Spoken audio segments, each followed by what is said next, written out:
아멘. 감사합니다. 권상담 8번 결심 욥기 42장 1절 말씀. 욥이 대답하여 가로되 주께서는 무소불능하시오며 무슨 경영이든지 못 이루실 것이 없는 줄 아오니 무지한 말로 이치를 가리우는 자가 누구니까. 내가 스스로 깨달을 수 없는 일을 말하였고 스스로 알 수 없고 헤아리기 어려운 일을 말하였나이다. 내가 말하겠사오니 주여 들으시고 내가 주께 묻겠사오니 주여 내게 알게 하옵소서. 내가 주께 대하여 귀로 듣기만 하였사더니 이제는 눈으로 주를 배움나이다. 그러므로 내가 스스로 한하고 티끌과 재 가운데서 회개하나이다. 아멘. 정말 요만큼 이렇게 자기의 의를 하나님보다도 더 의롭다고 내세울 만큼 이렇게 철저히 신앙생활 한 사람 있을까요? 근데 욥의 신앙의 가장 밑바탕에 어떤 신앙인지 여러분 알고 계세요?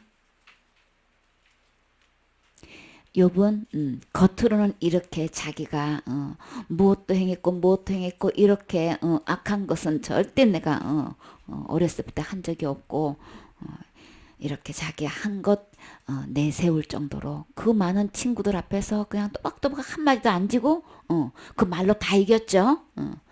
그렇게 할 수 있었던 그 신앙의 밑바탕이 어디서부터 왔는지 알고 계시나요? 욥은 은혜의 신앙이 아니에요. 두려운 신앙생활을 하고 있었던 거예요. 그러니까 철저히 율법대로 어떻게든 자기의 신앙이 막 거기에 내가 이렇게 잘못됐을 때에 받을 재앙이 너무 두려워가지고 두려움의 신앙생활을 하고 있었던 거예요. 좋으신 하나님, 은혜로우신 하나님. 이게 아니고 마음속에서 어떻게 해서 내가 어떻게 막 재앙을 받으면 어떻게 할까 막 우리 같은 하나님이라고 하면서 신앙생활의 밑바탕이 무서운 하나님을 섬기고 있는 사람들이 너무 많아요. 은혜의 삶 속에서 누리고 정말 감격 속에서 이런 신앙생활하고 완전히 다른 신앙생활을 지금 욥이 하는 것을 볼 수 있어요. 근데 욥이 친구들 앞에서 그렇게 한마디도 지지 않고 전부 다 말문이 막혀가지고 그냥 넋을 놓고 있을 정도로 말 지지 않았는데 근데 주님 앞에서는요. 요처럼 신앙생활 잘하는 사람이 있나요? 그 자식들도 어떻게 돈 잘못될까 봐서 자식들 생일 때마다 제사 지냈죠. 한 명 한 명 하나님 앞에서 예물 드리면서 제사 지낸 거 보면 혹시 이 아이들한테 재앙이 닥치면 어떻게 할까 싶어가지고 항상 그 밑바닥 깊은 그 속에는 항상 두려운 하나님이 늘 갖고 이제 있었던 거예요. 그런데 이 욥의 모든 신앙 근본 밑바탕이 누구를 만난 뒤로부터 주님 앞에 설 때는요. 한마디도 말할 수 없다는 것을 욥은 주님 만나고 자기 스스로 자기 입으로 고백하는 거 볼 수 있지요. 주께서는 못하실 일이 없사오며 무슨 계획이든지 못 이룰 것이 없는 줄 알고 있는 믿음인 거예요. 그래서 주님 앞에 주님 말씀을 한마디 딱 들어보니까 너 내가 땅에 기초를 놓을 때 너 어디 있었어? 막 기초 주초 이 말씀 딱 듣고 보니까요. 하나님의 말씀을 듣는 순간에 자신의 위치가 완전히 한마디로 무지한 말로 이치도 가리질 못하는 ABC도 모르는 1, 2, 3, 4도 모르는 자신의 모습을 아주 처절하게 깨닫게 되지요.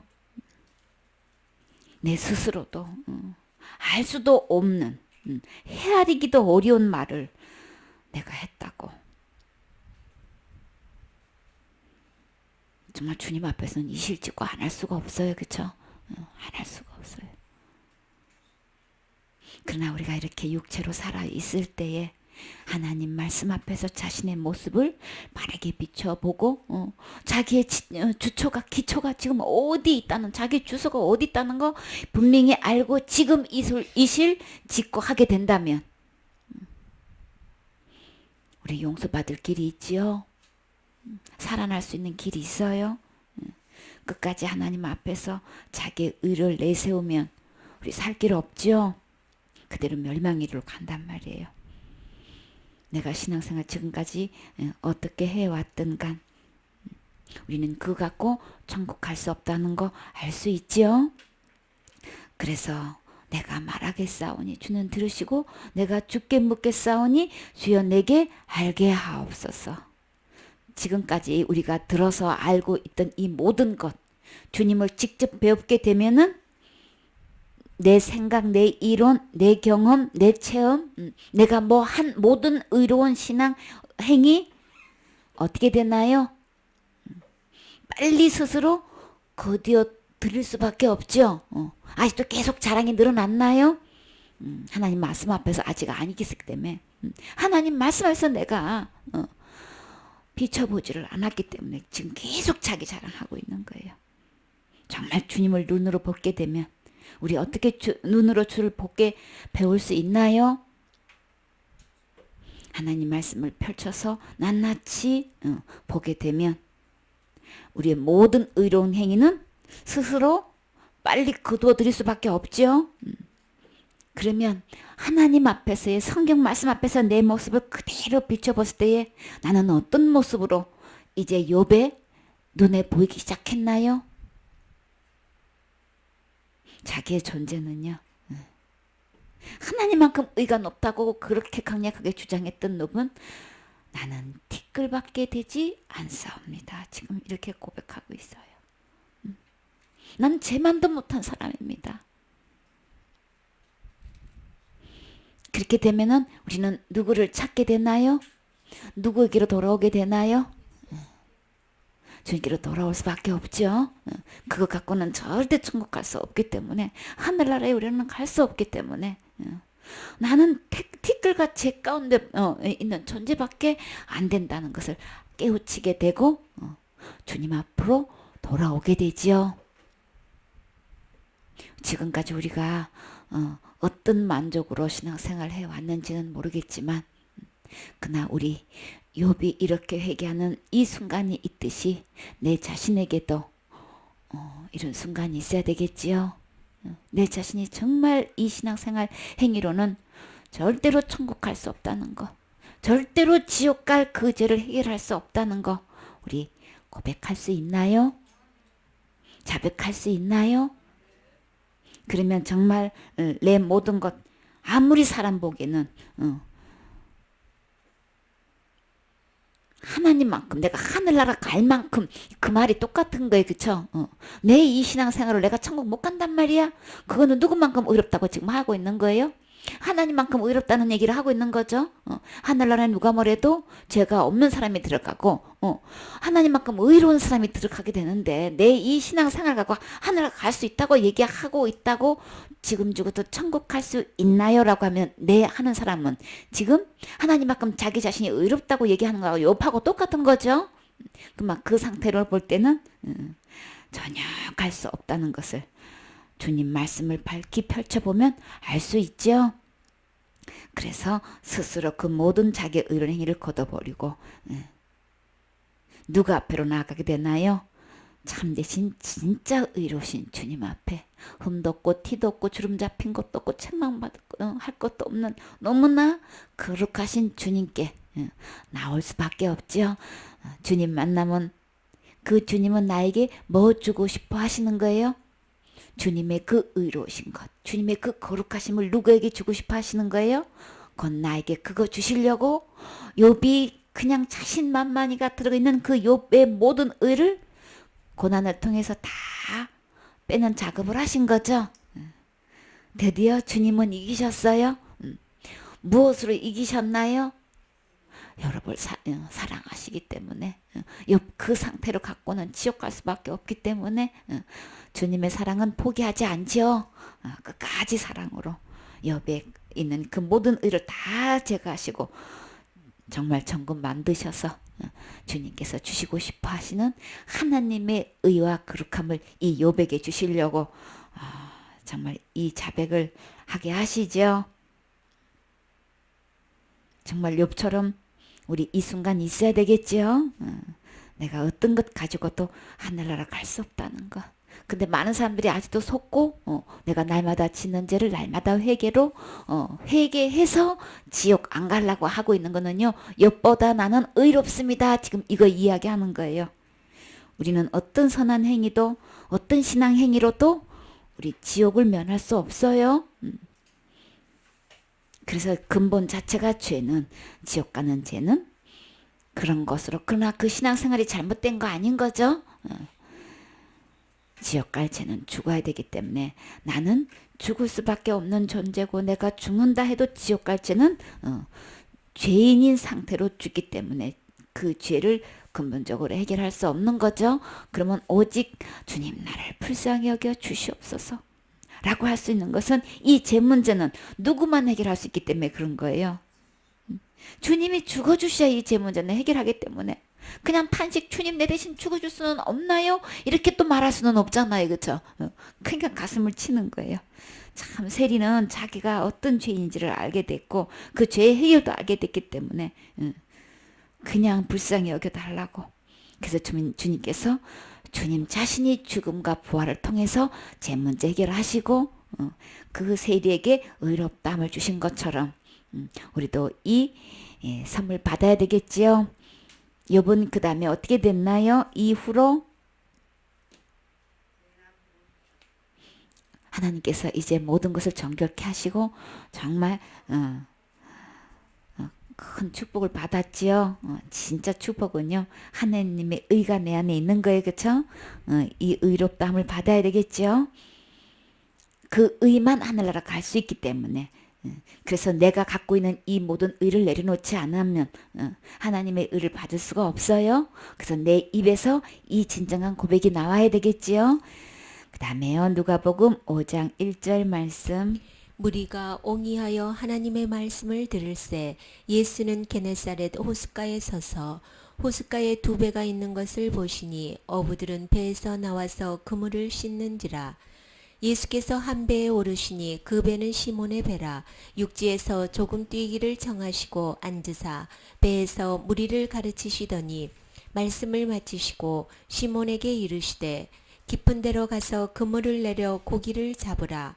시몬이 대답하여 가로되 선생이여 우리들이 밤이 맞도록 수고를 하였으되 얻은 것이 없지만은 말씀에 의지하여 내가 그물을 내리리다 하고. 아멘. 이제 무리들이 하나님의 말씀을 들으려고 예수님께로 몰려오는 거예요. 이 장면을 한번 생각해 보라고요. 그 말씀 듣고 싶어서 강야에서 외치는 침례 요한의 소리를 듣고 예루살렘과 혼성이 요단강 그냥 사방에서 몰려들어서 그 말씀을 들었죠. 그 말씀을 듣고 순종하고 물로 침례 받았지요. 근데요. 그렇게 정말 주의 길을 곱게 한 침례연이 그 사역이 드디어 진짜 예수님께로 가서 이렇게 무리가 몰려서 예수님의 말씀을 들으려고 이렇게 게네사렛 호숫가에 이제 다 서 있는 거예요. 근데 그 호숫가에 배 두 척이 있었어요. 누구 배인가요? 시몬의 배인 거예요. 그래서 어부들은 배에서 나와가지고 이제 막 그물을 씻고 있는 거예요. 고기 잡으러 갔다가 이제 와가지고 이제 그물을 깨끗이 이제 씻고 있는 그때에 예수님께서 한 배에 이제 오르시려고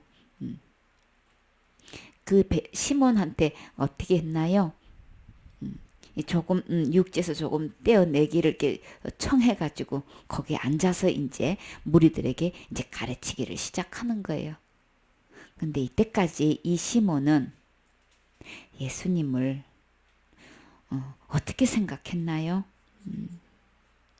그냥 무리가 몰려 들어와 가지고 이 요새는 아주 뜨는 선생님이야. 무리가 몰려와서 듣는 이렇게 가르치는 선생님이시니까 그래도 예우를 다 해주셔서 그냥 그러시지요 하고 이제 요 베드로의 배에 앉아서 이제 가르치게 했어요. 그랬더니 말씀을 다 마치고 난 다음에 그 사용료를 주님께서는 어떻게 갚으셨나요? 시몬 베드로가요 밤새도록 고기 잡으러 갔다가 한 마리도 못 잡은 거 주님은 알고 계실까요? 다 알고 계시지요. 봐요. 배를 나가서 고기를 잡으러 가서 어느 정도 잡으면 그래도 보람이 있잖아요. 그쵸? 근데 도대체가 한 마리도 못 잡고 와가지고 그래도 그물은 씻어야지요.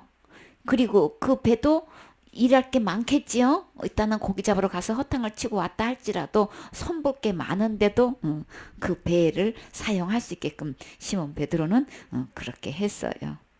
그렇게 했더니 이제 시몬이 그러는 거예요. 선생님, 예우를 다 하죠. 선생님하고. 우리들이 밤이 새도록 수고하였는데 잡은 것이 없었어요. 근데 선생님께서 깊은 데로 가서 그물을 내려서 고기를 잡으라고 하시니까 내가 그 말씀에 의지해서 내가 그물을 내리리이다. 근데요, 밤새도록 고기 잡으러 갔다 와가지고 또 가라고 하면은 이게 쉬울까요? 자기 혼자 가는 것도 아니고 또 일행들하고 같이 가야 되잖아요. 여기서 그물 던져. 그러면 자기가 어떻게 혼자 해봤겠지만 깊은 데로 나가려고 그러면 혼자 갈 수 있는 거 아니잖아요. 그쵸? 그러면 다시 일꾼들을 다시 배에 태우고 다시 또 출항을 해야 된다는 이야기는 또 출항했다가 오면은 또 그물 다시 씻어야 되고 이게 또 보통 문제가 아닌 게 우리는 뭐 어부 생활을 안 해봤으니까 우리 이거 신경 안 쓰고 있지만은 베드로는요 기껏 갔다가 이제 그물 다 씻어놨더니만 또 깊은 바다에 그물을 던지라고 하니까요. 이거 순종하기는 체력적으로 정신적으로 지금 다 지쳐있는 상태이기 때문에 이거 순종하기가 쉽지 않은 상태인 거예요. 그쵸? 이 시몬의 지금 체력적인 거 정신적인 거 여러 가지로 막 이거 피곤한 거 이거 한번 좀 생각해 보면 이거 순종하는 거요. 그 쉬운 게 아니라는 거 우리 조금 생각할 수 있잖아요. 그쵸? 근데 참 이렇게 극한 체력적으로 한계가 있었을 때에 순종했을 때 오는 그때 주님께서 나에게 요구하실 때 주님은 극한 상태에 있는 문제를 해결해 주시려고 우리에게 이렇게 말씀을 하시는 거예요. 우리 이럴 때 순종 잘해야 되죠. 난 더 이상 어떻게 할 수가 없어. 체력적으로도 정신도 더 이상 이제 말 안 할 거야. 공부 이제 안 가르칠 거야. 안 하면 그만이지 뭐. 지옥 가려면 가래지 뭐. 근데 베드로는 안 그랬네. 이럴 때 우리 순종해야 되겠죠? 베드로 수지 맞는 거 보라고요. 그래서 잘해 너. 우리는 겸손해야 되고 막 하다가 힘에 겨워서 넘쳐도 우리는 어떻게 해요? 그래도 그냥 주님이 말씀하시면 내가 말씀에 의지해서 나는 한계를 넘었지만 나는 도저히 한 걸음 한 치발도 그냥 내디딜 수 없는 지쳐있는 상태에 있지만 주님이 말씀하시면 말씀 의지해서 내가 그물을 내리리이다. 그물을 내린다는 건 뭘까요? 또 복음을 또 전하는 거죠. 나 그냥 한마디도 못 건졌는데요. 또 그물 또 내리란 말이에요. 하라시면 그물 내리겠습니다. 우리 이 자세, 이 심정 가져야 되겠죠. 주님이 책임지신다는 이야기를 하시는 거예요. 우리의 이 가정이 있어야 되는 거예요. 꼭 필요한 거예요. 이거 꼭 필요한 거예요. 그래서 우리는 명금 만들려면 복음을 만들려면 불에 달궈져서 막 망치질 해가지고 또 찬물에 탁 집어넣죠. 또 끄집어내가지고 또 불에 탁 넣어가지고 또 그냥 막 또 망치질 해가지고 또 찬물에 탁 담그죠. 이거를 넣었다 뺐다 계속 하면 주님께서 진짜 원하는 작품이 나온단 말이에요. 이거 꼭 필요한 거예요. 꼭 필요한 거예요. 그러니까 잘하는 사람은 이 과정이 너무나 필요한 거예요. 그래서 이 모든 것은 주님이 하신다는 것 철저하게 깨닫게 하고 나는 정말 나 자신이 주님께 맡겨줬어요. 마음속에 깊은 평안 속에서 행복을 누리면서 감격을 누리면서 주님의 일을 초월해서 할 수 있게 되는 거예요. 그래서 우리 자신이요 참 주님 해주시지 않으면 아무것도 할 수 없습니다. 이런 자세로 양육을 하고 복음을 전하게 되면요 가장 안전한 때예요. 가장 튼튼하게 있는 상태에 있는 거예요. 가장 강한 상태예요. 그 한계 넘었을 때도 주님 하라시면 하겠나이다. 우리 그래야 되겠지요. 베드로는 그랬을 때에 순종했는데 그 결과가 어떻게 됐나요? 그래서 그렇게 했어요. 그쵸? 내가 말씀에 의지하여서 내가 그물을 내리리다. 그렇게 하니 우리 그래도 또 복음 전해야 되겠지요. 그런 일 저런 일 또 당하더라도 우리 또 그렇게 복음 전해야 되겠지요. 그렇게 하니 드디어 주님께서 역사하기 시작하셨어요. 고기가 어떻게 잡혔나요? 힘이 많아서 영혼이 이렇게 힘이 많이 잡힌다면 어느 정도로 그물이 찢어질 정도로 잡힌다는 건 뭐예요? 내가 이 영혼을 수용할 수 없을 만큼 어마어마한 고기가 나를 통해서 예비되어 있다면 우리 그렇게 할 수 있겠지요? 자그만 일에도 순종하고 우리 일은 일에 아멘 되어지고 계속해서 그 일을 쉬지 않고 끝없이 하게 되면 우리 이런 영혼들이 예비되어 있단 말이에요. 이 영혼들을 우리에게 붙여주시려고 주님께서 그물 그래도 가서 깊은 데 가서 던지라고 하시는 거예요. 선한 일 하다가 낙심하지 말고 계속 이 복음 전하셔야 되겠지요. 그랬더니 내 혼자 이 영혼들을 다 양육할 수 없으니까 누구를 불렀나요? 다른 배에 있는 동무들한테 막 손짓해가지고 막 이것이 얼마나 이거 행복한 순간이에요, 그쵸? 와서 나를 도와달라고. 너무나 영혼 내가 다 그냥 미처 양육할 시간이 안 돼가지고 그러니까는 좀 누구를 좀 보내주세요 막 이럴 정도로 영혼을 예비에 두고 계셨다면 우리 그거 상상하면서 순종할 힘나지요. 근데 실제로 어떻게 됐어요? 그들이 와 주어서 또 어떻게 해요? 세상에 얼마나 고개가 잡혔으면 한 배 가득 채워도 어부로서는 가장 큰 힘이 뭔가요? 만선이에요. 그쵸?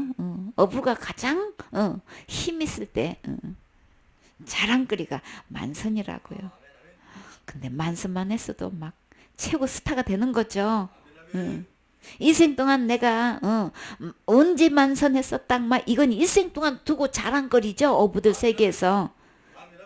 아니 근데 그것도 모자라가지고 세상에 2배도 채우고도 그냥 배가 그냥 잠길 정도로 될 정도면 이거 진짜 상상 초월로 주시는 거죠. 그러면 이 정도로 되면은 어부가 어떤 상태인 거예요? 세상에 어부가 어부 생활로 이렇게 만선을 2배 다 채운다는 건 이거는 기록적인 순간이잖아요. 그러면 막 얼마나 기쁘고 막 이거 막 진짜 정신이 하나도 없지요.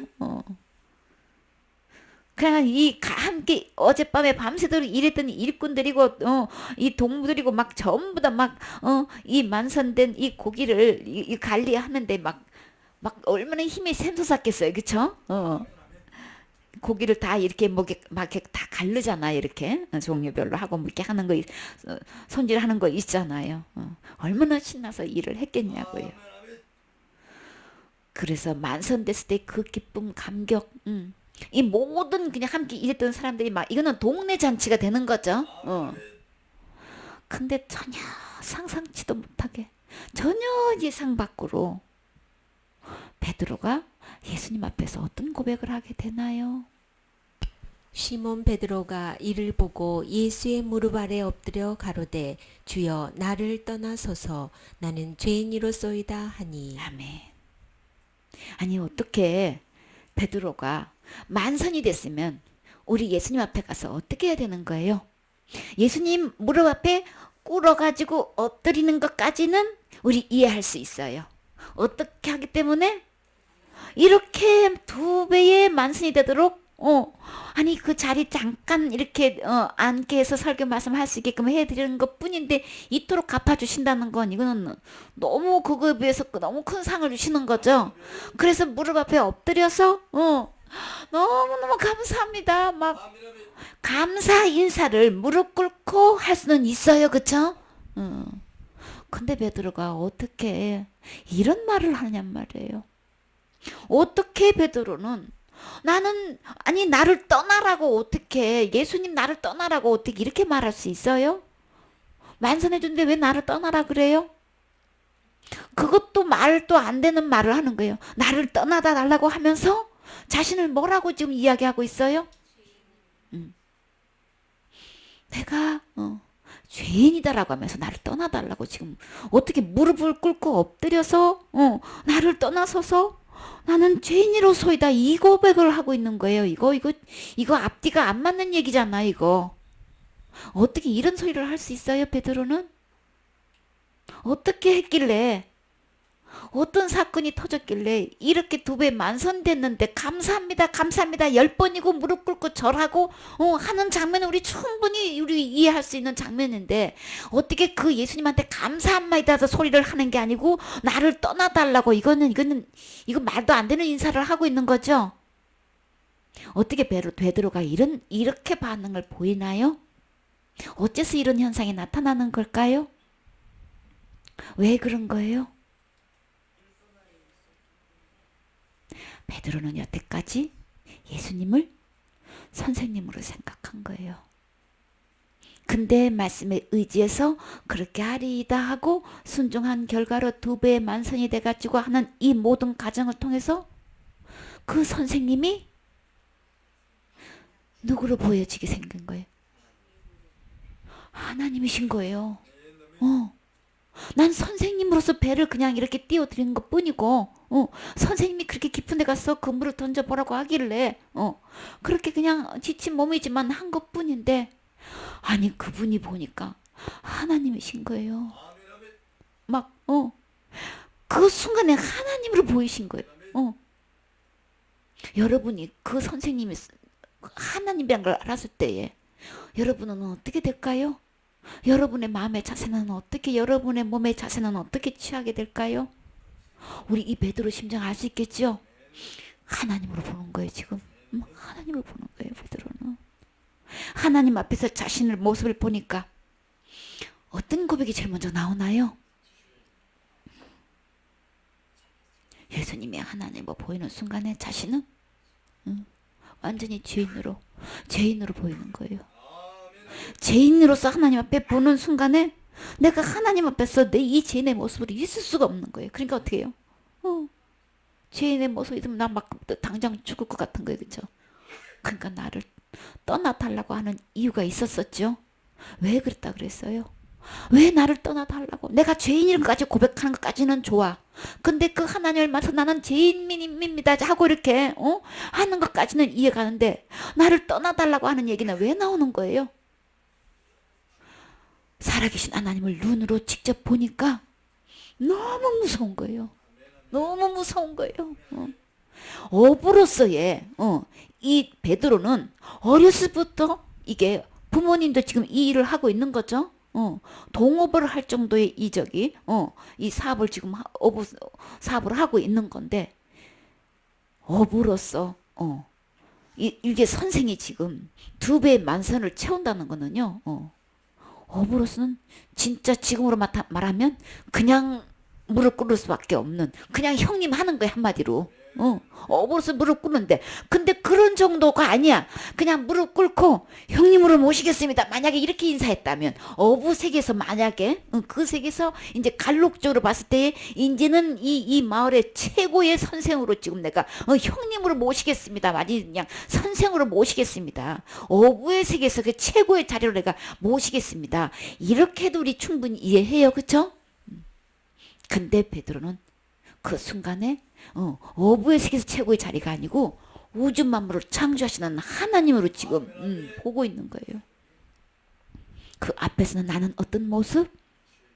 죄인인 모습인 거예요. 우리 말씀 앞에서 하나님 말씀이 정말 하나님으로 보이는 순간이 있으신가요? 살아계신 하나님의 말씀으로 직접 들려오는 순간이 있으셨나요? 그러면 정말 이 하나님 말씀을 펴놓고 보면 나는 어디 갈 수밖에 없는 죄인인가요? 나는 이 말씀 앞에서 나 자신을 볼 때에 지옥 갈 수밖에 없는 죄인이라는 거 우리 알게 되지요? 하나님 말씀 앞에서 우리는 무릎 꿇을 수밖에 없지요? 이 순간 있어야 되겠지요? 베드로는 이 주님을 만났어요. 그 선생님이 그 다음부터 어떻게 바뀌었나요? 주님으로 바뀐 거예요. 주님으로 바뀐 거예요. 하나님으로 보여지기 시작한 거예요. 이 말씀이 살아있는 하나님의 말씀으로 보여지기 시작하면 나는 철저한 죄인이라는 걸 알게 되지요. 내가 정말 죄인이라는 걸 알게 되면은 내 행한 바 의로운 행위 내세울 수 있나요? 그 전까지는 꼬박꼬박 예를 다해서 얘기했어요. 내가 밤새도록 고기를 잡았는데 한마디도 못 잡았거든요. 근데 이 앞에서는 한마디도 말 못하고 그저 자기 죄인이라는 걸 이야기한다고요. 우리 말씀 앞에서 내가 철저하게 죄인이라는 거 고백하는 순간이 있어야 되겠지요. 그래야 내가 무릎을 꿇게 되고 엎드리게 된단 말이에요. 나는 지옥 갈 수밖에 없는 죄인입니다. 여기서 무슨 자기의 신앙생활에 의로운 행위를 내놓을 수 있냔 말이에요. 신앙생활 잘해서 천국 갈 사람 한 명도 없어요. 그저 진짜 신앙생활 잘하는 사람이라면 성경으로 볼 때에 진짜 신앙생활 잘하는 사람은 어떤 고백이 나오는 거예요? 나는 지옥 갈 수밖에 없는 죄인이라는 고백을 하는 사람이 진짜 신앙생활 정말 제대로 하는 거예요. 가짜에 속지 마세요. 사탄이 속임수에 속고 있는 신앙생활 잘하는 거기에 속지 마세요. 진단 잘하세요. 진짜 신앙생활 사람은 내 어떤 것도 내놓을 수 없다고요. 뭘 내놓느냐고요. 나는 죽을 지옥 갈 죄인밖에 안 되는 그저 죄인으로서이다 이 고백밖에 없다고요. 뭐 내놓을 게 있어요? 하나님 앞에서 살아계신 하나님 앞에서 뭐 낼 거 있냐 우리가. 아직도 자기가 살아가지고 자기 의를 내세우고 있는 사람은요 아직 이 하나님 만난 거 아닌 거예요. 아직도 내세울 거 있나요? 아직도 신앙생활 잘한다고 자부하고 있나요?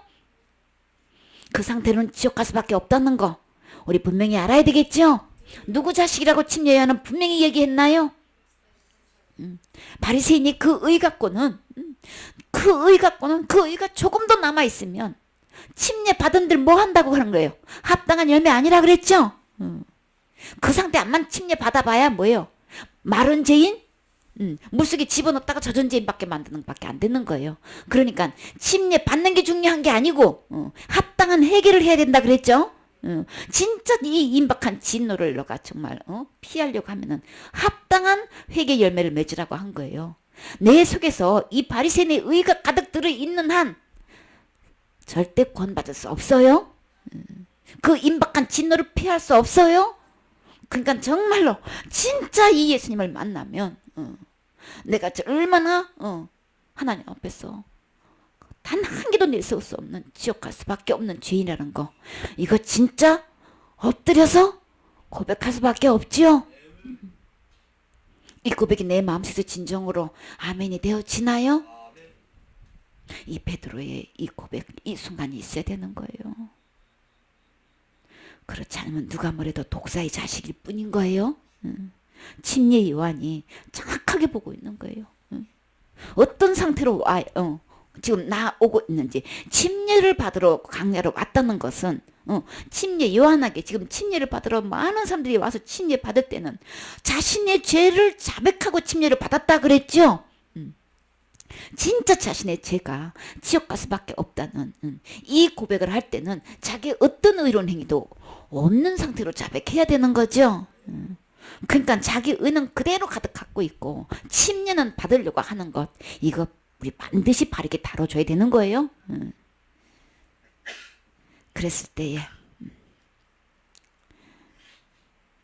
이제 베드로는 그 주님을 만나서 주여 나를 떠나소서 나는 죄인으로소이다.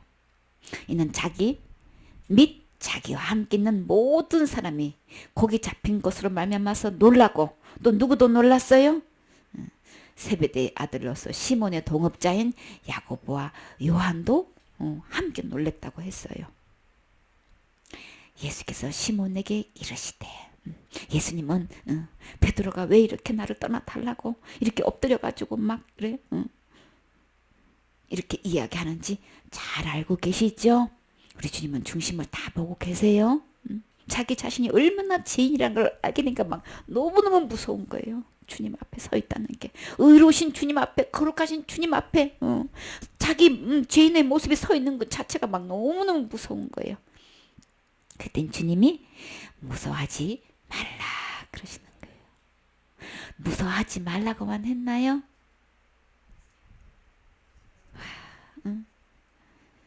진짜 이 고기 만선된 게 문제가 아닌 거예요.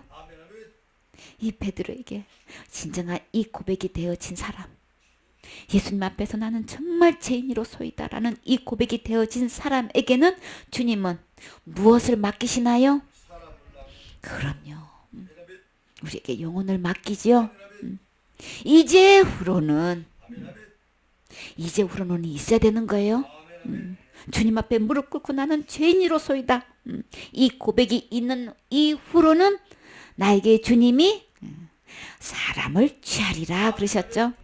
사람 나는 어부가 되게 해주신다고, 영혼을 구원하는 일에 나를 쓰시겠다고 하시는 거죠.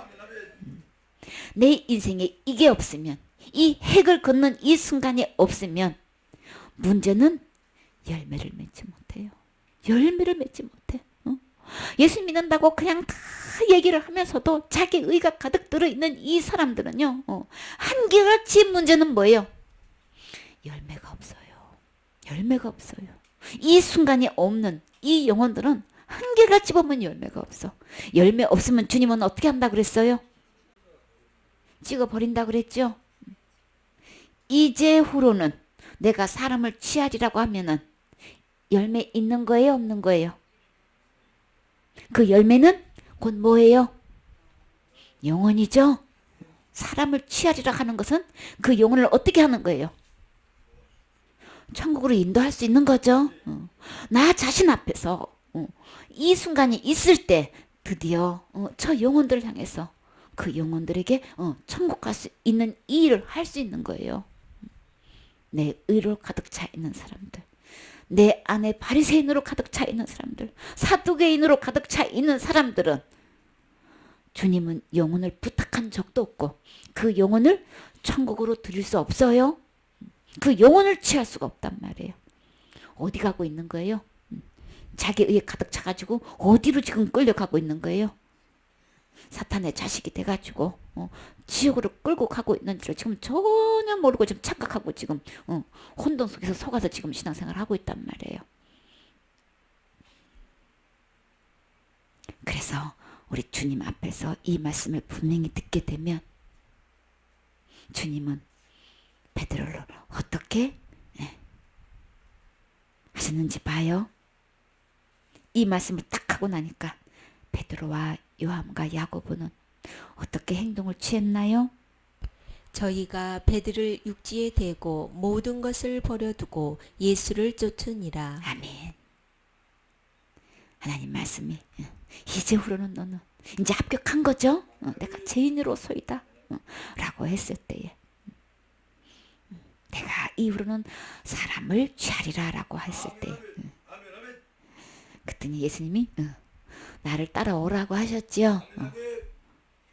그랬더니 우리는 정말 내 모든 의도, 갈록도, 체험도, 모든 직분도 다 버려두고 다 내버두고 의로우신 예수님, 거룩하신 예수님, 사람을 취하겠다고 그 일에 나를 쓰시겠다고 약속하신 그 주님을 따라갈 수 있나요?